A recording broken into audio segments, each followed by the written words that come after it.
nós estamos com diferentes aspectos que o mester atende com ele.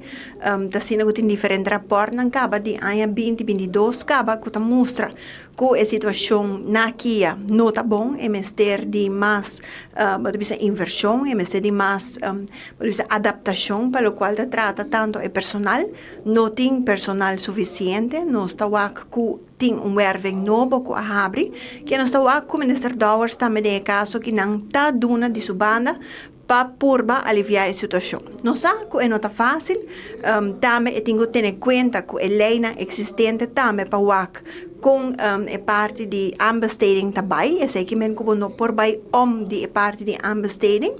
Na papi hopi tocante de parte de bagagem scanner, nós temos essa aqui também na Kia que op gegeven moment ela bira que o contrato acaba, que vem se vai de processo full novo para o naturalmente tem a parte de scanner, pero também tem a parte que camina manualmente, também está check, não?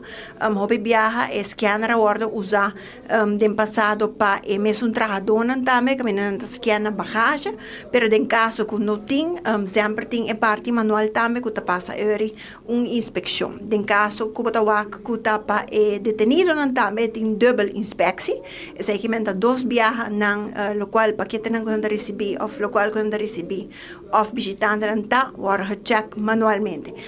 Que men está bezig com a parte de scanner.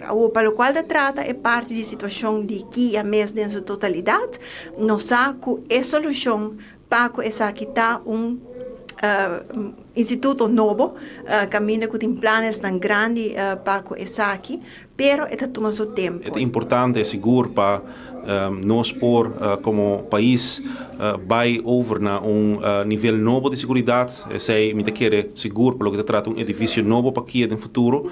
Para agora aqui nós temos retornando naturalmente também com o edifício existente, pero retornando aqui está retornando com toda a para roupa tempo acaba.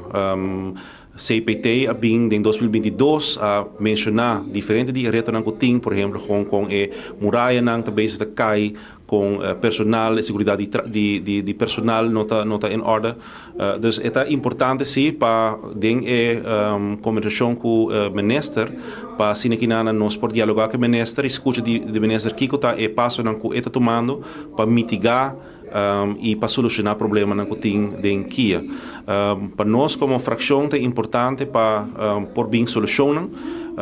Ora papiando de resocialização, ora papiando de segurança de Kia, na final do dia boquear para a pessoa que está trabalhando e personal, pero também detenido que está idenan não portem vida idenan digno como trabalhador, pero também como detenido.